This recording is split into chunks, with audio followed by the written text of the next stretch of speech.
Friends, I welcome you to my channel. Before listening to this story, I will ask you to like and subscribe. It is not difficult for you, but it is pleasant for me.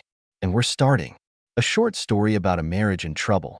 Bob woke up at 4 a.m. and lay staring at a ray of light coming through the drawn curtains. The only sound was his wife's rhythmic breathing. His appointment was only scheduled for the evening, but he was too excited to sleep. It was a deal that would be his ticket to the big leagues. Bob's mind raced at a mile a minute as he rehearsed my presentation. He knew every word, every number by heart. This is going to be the best day of my life, he thought. Well, yes. Bob put on a brand new suit and looked as good as he felt. His wife Annie made him his favorite breakfast, and he couldn't wait to leave. He asked her one last time to go with him, but she refused, saying they would celebrate tomorrow night. Bob couldn't blame her, as he had to make half a dozen calls to clients before the big meeting. In addition, Highland Enterprises assumed that the entire presentation would last as long as 8 hours. Bob packed a dozen boxes of promotional brochures into the back seat of his car and headed downtown Chicago. His calls to clients went smoothly, and soon he was on his way to a meeting. Bob parked in the self-parking garage across the street from the hotel. Due to the downturn in the economy, expense reports were scrutinized. This meant that he could not use the valet service. Bob looked at his watch. There were 60 minutes left before the show. The time for the meeting was chosen taking into account unforeseen circumstances on the West Coast. It started with cocktails and snacks, followed by Bob's presentation. He had everything ready. A very strong evidence base, with digital data on all parameters. All his arguments were 100% workable, and they had the best product on the market. This will be followed by a formal dinner. Bob was confused when he opened the trunk to get out his briefcase and laptop. The trunk was empty. He was about to take his poor car apart before he realized he was so nervous that morning that he just forgot to take them with him. And I remembered that I had left them on the kitchen table. During rush hour, it took a little over an hour to drive from the hotel to Bob's house in each direction. He thanked his lucky stars that his wife was at home and could meet him halfway so that he would return in time for his presentation. He could even make dessert. Bob laughed, remembering how disappointed he had been when Annie had declined his invitation to spend the night at a boutique hotel downtown. He thought, I don't know what I would have done if she hadn't stayed at home, and smiled, recalling the conversation. You're going to be too busy tonight to even remember that I'm there with you. I'm looking forward to ordering pizza, putting on shorts and a hoodie and turning on The Good Wife too. Oh, and a bottle of Merlot will keep me company. I promise you that we will celebrate all weekend. Annie's phone went to voicemail after a dozen beeps, so he called again and again. Finally, on the fourth attempt, she picked up the phone. You've only been gone for a few hours, so you can't miss me yet, she joked. Annie, thank God you answered. Are you still at home? Of course it is. Where else could I be? You are my savior. I screwed up a lot. I left my briefcase and laptop on the kitchen table. I only have an hour before the presentation, so I need you to take them and go downtown. I'll call you on the way so we can meet in about 30 minutes. God, I do not know what I would do without you. Her answer knocked the wind out of him. I can't do that. You know I hate driving on the expressway during rush hour, and then I have to drive home in the dark. Annie, please, if there was any other way, I would have done it, he pleaded. But I'm not dressed and I've had a couple of glasses of wine. She sounded very annoyed. What is that noise in the background? Can I barely hear you? It's a TV. Could you turn it down a bit? The volume has not changed. Annie, this is a deal that will allow us to buy the house you dreamed of. I need you. Oh, damn it. Now also make me feel guilty. I'm in the kitchen, but I don't see them. Are you sure you left them here? They should be there. Please check our bedroom. Damn. After all, check the trash to see if I've done anything really stupid. Great. I'm going to go look in the dumpster. Thank you, dear. I do not know what I would do without you. I'll call you back in 10 minutes. The moment she hung up the phone, her lover said, You're not really going to ruin our evening, are you? I won't stay long. Go watch your basketball game, as you promised your wife. She grabbed her coat and kissed him on the cheek. He tried to ask more, but she pushed him back into the chair. I'm late, lover boy. Annie was very annoyed that her fantastic evening didn't go as planned. Bob called Mr. Racky, the president of the company, and told him that he was late, but would arrive as soon as he could. "You know how much we're betting on this contract," he was reminded for the 100th time. As Annie walked through the hotel lobby, she was suddenly struck by the realization that it would take her almost half an hour to get to the city center. And it was at the beginning of the day, even before the traffic became intense. It was rush hour. It should have taken at least twice as long to get home. And she will also have to return to give her briefcase and laptop. Annie tried to collect her thoughts. If she doesn't meet Bob halfway, he'll probably keep driving until he gets to their apartment. She tried to stay calm, but a queasy feeling was starting to form in her stomach. If he returned home before her, he would find all his things lying on the kitchen table, exactly where he had left them. Panic seized her. Frantically rummaging in her purse for a parking ticket, Annie knew that there was no way she could explain why she lied about being at home and why she was dressed like that. She was getting worse by the minute when she thought about how she was risking her marriage and harming her husband's career. Tonight went awry.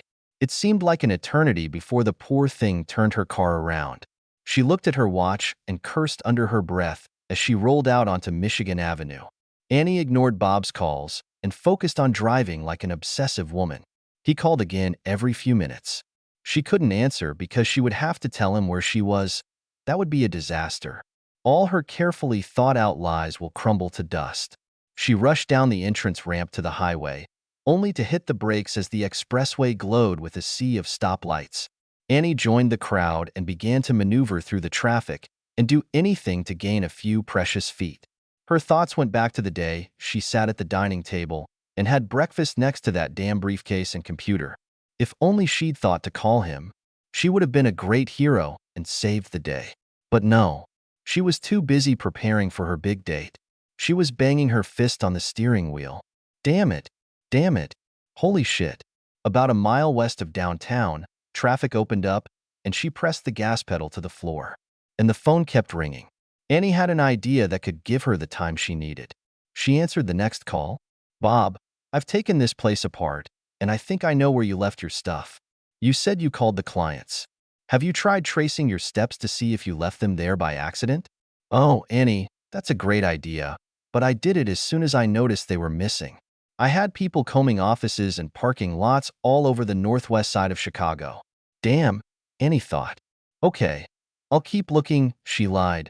"They have to be somewhere." She hung up before he could ask where she was. Her thoughts were racing as fast as her car. The only thing she was sure of was that she wasn't going back to the hotel anymore. She felt queasy. Annie cleared her mind and tried to make a deal with God, promising to be a good wife if she could only get through the night. Bob parked his car in the parking lot behind their apartment building and ran inside. He froze in his tracks when he saw the briefcase and the computer exactly where, according to his wife, they were not. He tried to imagine how Annie couldn't see them, and where exactly she was, and why she didn't answer the phone. But this mystery will have to wait. He will upload his presentation to Mr. Ratke with a brief note. "Something very bad has happened, and I can't be there." He sent the file to the secretary, indicating how many copies would be needed. Only then did Bob look around the small apartment. His hands were shaking as he opened the bedroom door.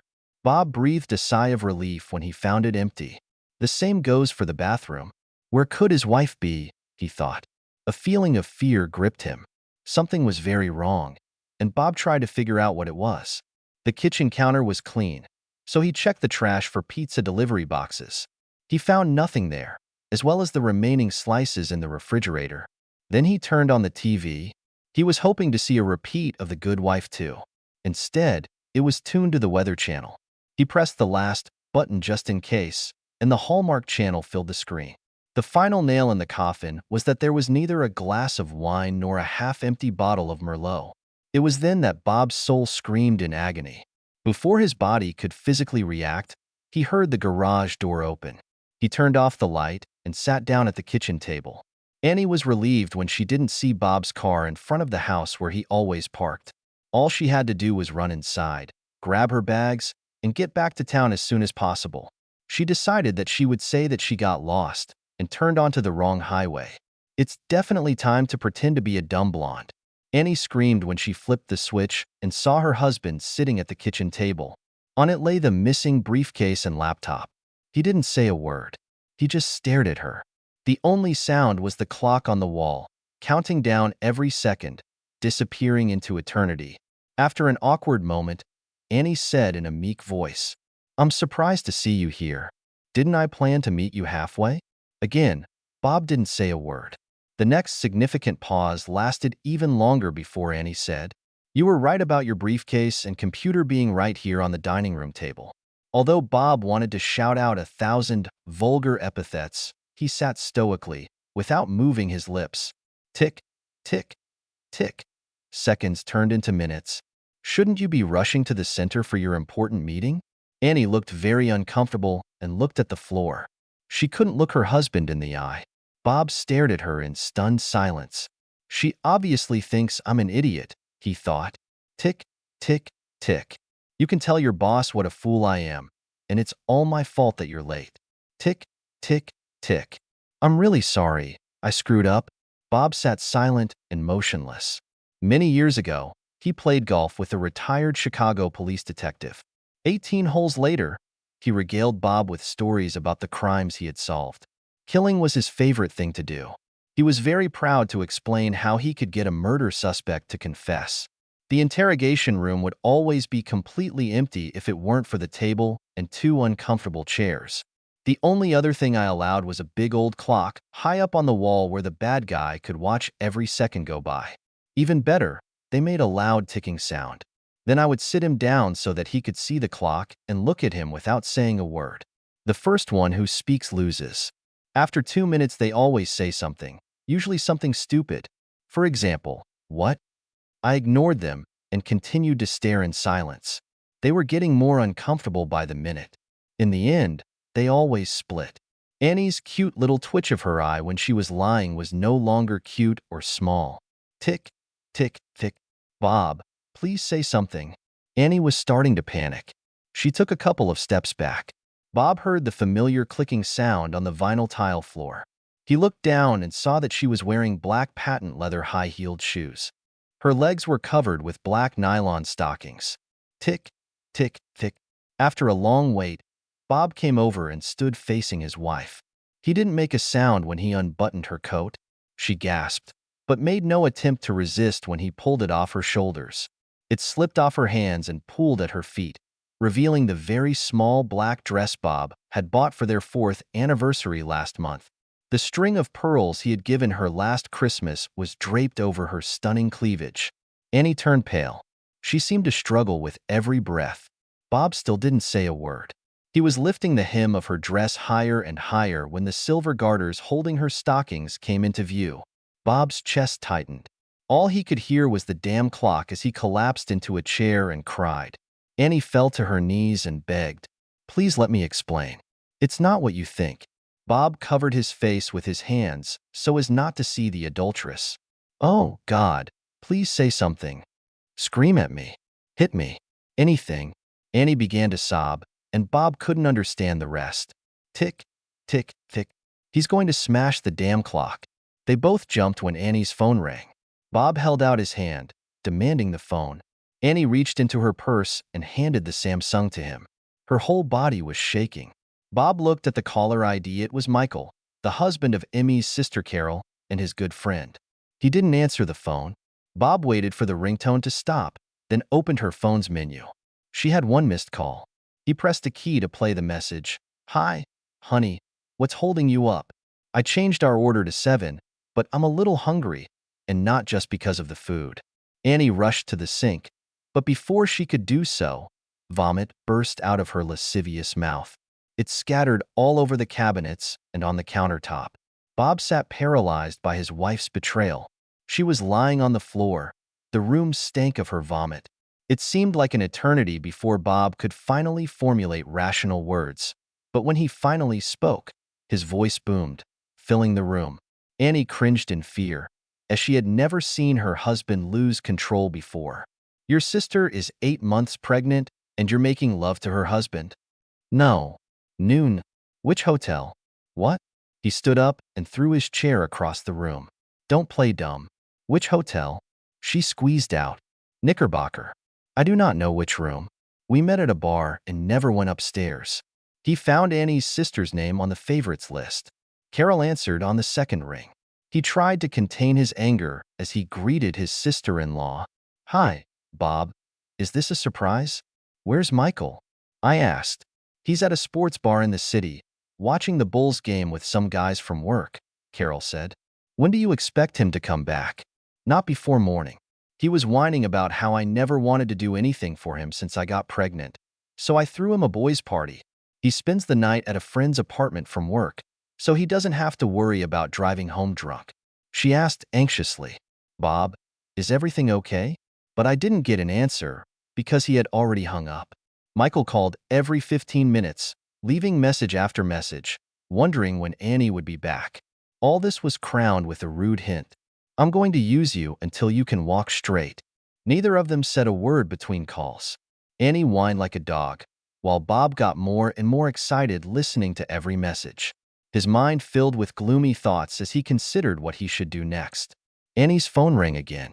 The message was like this: "I do not know what hole you fell into, but we already have a room for the night." Bob took the initiative and sent Michael a text message. "I'm late. Wait for me. We've been dreaming about this for a long time." He hoped to understand when this shameful affair began, and he wouldn't let Annie see those messages. They sat there for a long time without saying a word. A phone call informed him that he had received an answer. "I've been wanting to use you ever since we met tonight. When will you finally make my dreams come true?" What a rude, low-grade piece of shit, Bob thought. But it shows that they haven't had sex before. Bob finally broke the silence. "Why?" Annie didn't answer. "I'm asking why?" He repeated much louder. I did it because I was jealous." "Were you jealous?" "Jealous of what?" "Mike told me about you. I've heard stories that you've never told me." "What kind of stories?" "My husband was frankly surprised." "That you're a notorious fool. You won the contest, who could make love to the most women. He said you had sex with 12 different women." "Let me guess. Did my good friend Michael fucking tell you about some kind of competition?" "Well, yes. He said that several of your friends came up with the idea to get you out of depression after your ex." Then Bob exploded. "Never.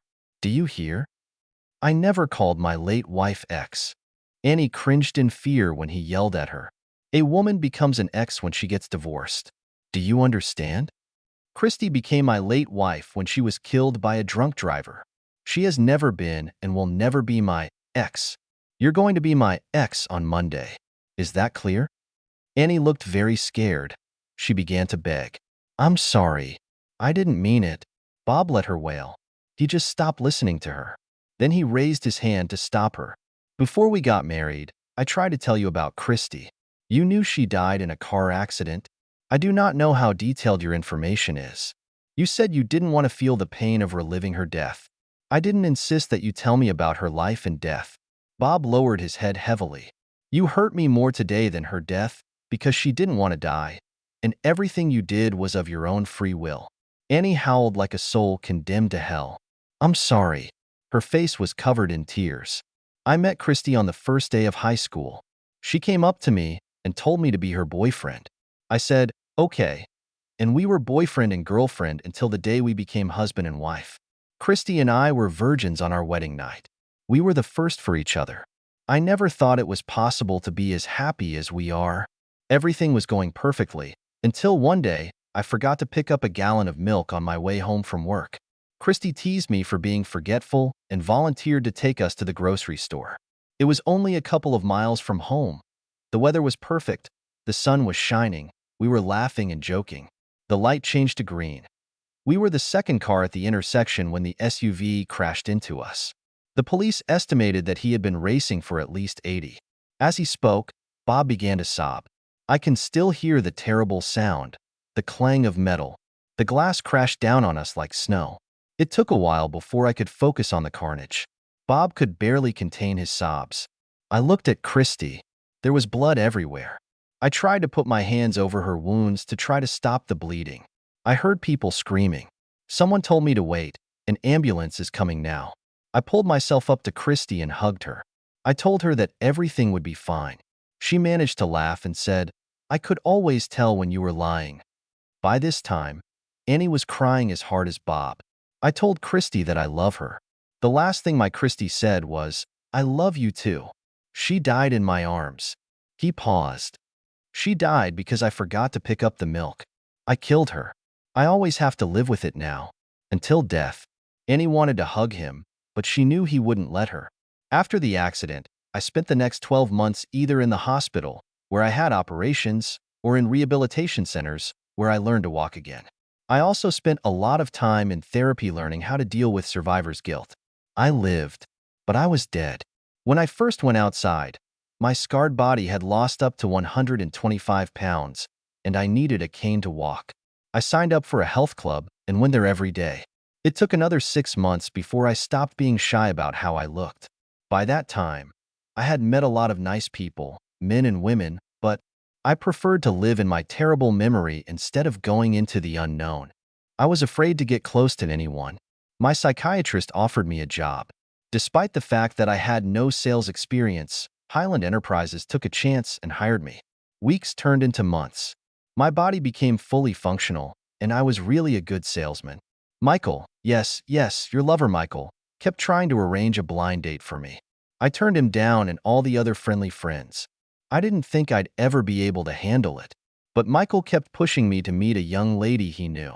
He described her as stunning. He also said that she was a total cheater and guaranteed that I would use her in the first meeting. I replied that I was not interested. He continued to insist. Finally, to shut him up, I agreed to go on a double date with him.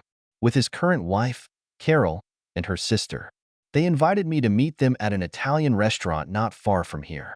I was pleasantly surprised to see how conservatively this cheater was dressed. Annie shook her fists. Bob could barely make out what she was screaming through her tears. He's a liar. He's a dirty liar. As the evening went on, Bobby continued. I discovered that I liked my girlfriend, but as Shakespeare said, it's a pity she's a cheater.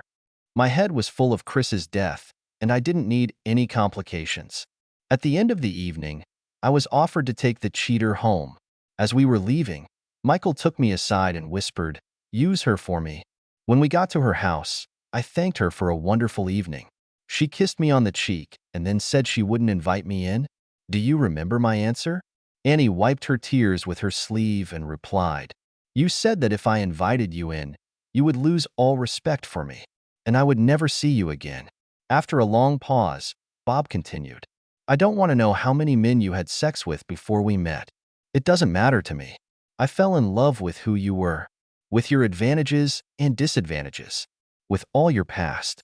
And I can proudly say that we ended our past relationship on our wedding night.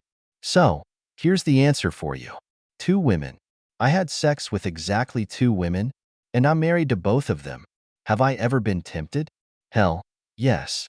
Have I ever had women try to seduce me? Hell, yes. But I've never even come close to accepting their advances. I take my vows seriously, and now it's over." Annie knelt in front of Bob and buried her face in his lap. He put his hands on her head and said, "I wish I had died in an accident." Annie begged Bob to let her explain. He shrugged his shoulders. She took it as permission and confessed to all the inappropriate things she had done with Michael, and all the hints and pats on the ass. For the most part, it was just sophomore pranks, like 2 teenagers in high school. There were, however, a few more serious kisses and touches. Annie sighed. He made me believe that I had missed something by not engaging in debauchery when I was single. Annie stopped every now and then to wipe her runny nose and tears. She did not ask for leniency or excuses, but confessed her sins. Over and over, she apologized for what she had done and for how she had betrayed him.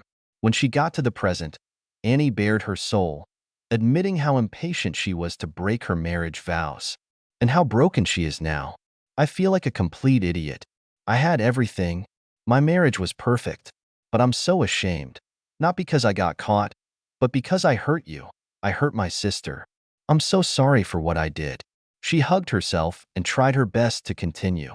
"By all that's holy, you're the only man I've ever made love to. Since I saw you, there has never been anyone else in me. Never.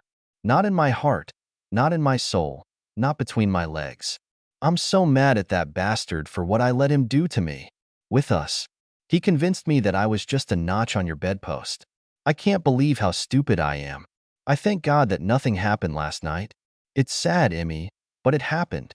The physical act is irrelevant. You committed adultery with every secret conspiracy you whispered about, every stolen kiss, every shared secret. The only reason you're not making love to him right now is because I screwed up. Otherwise, I'd be a blissful idiot while you were satisfying your lust with your sister's husband. What you did goes beyond stupidity. This is pure evil. You broke a solemn promise you made to God and man on our wedding day, and I do not know how I can get over it. You were my window into the world, and you became my executioner. The finality hit Annie like a bullet through the heart, and she collapsed to the floor, curled up into a ball and began to sob. Her whole body was shaking. It took several minutes before she could control herself enough to say the words. As much as I feel bad about losing you as my husband, I'm devastated by the suffering I've caused you. I ruined your life, God, your job. I'm so sorry that I hurt you. Bob didn't answer. Do you hate me? I don't know. I'm so numb that I don't know. He paused. You were the most wonderful husband, and I ruined everything. I can't say anything except that I'm so sorry that I hurt you. I hate myself for what I did. You deserve so much more than me. I'm going to pack some things and see if I can find someone who will let me sleep on their couch tonight. It won't be easy when I tell them what I did. I don't think any of my friends would want me to be around their husbands. Annie sobbed. When my mother finds out everything, she will disown me. She burst into tears. Bob waited until she stopped crying to speak. It's late, and you're not able to drive. You can sleep on the couch here tonight. Thank you. I promise that I will. Bob raised his hand. This has nothing to do with you. If another person died in a car accident because I forgot something, I will. He couldn't finish the sentence. Annie stood silently, reproaching herself for making him remember again. When he pulled himself together, he said, You can pack your things tomorrow morning. I think we need to be apart for a while. The words hurt, as if they were physical blows. But you have to call your sister tonight and confess everything. Oh no, she moaned. It will destroy our family. You should have thought of that before you did it. I've never been so ashamed in my life. Annie, how did you think this would end? Did you think everything was going to be okay? I didn't do it. I didn't think of it. Annie stared at her cell phone. Can I talk to her face to face? It's probably a good idea, but you have to do it tonight. I'll drive. Can I change my clothes first? No. She needs to see how ready you were to have intercourse with her husband. Annie looked like the life had been sucked out of her. The once beautiful black dress hung like a dishcloth. Her eyes were red. Her head drooped in shame. She was broken. Bob, without saying a word, led her to the door. Bob woke Carol up when he called to tell her they were coming over. Then he turned off their mobile phones.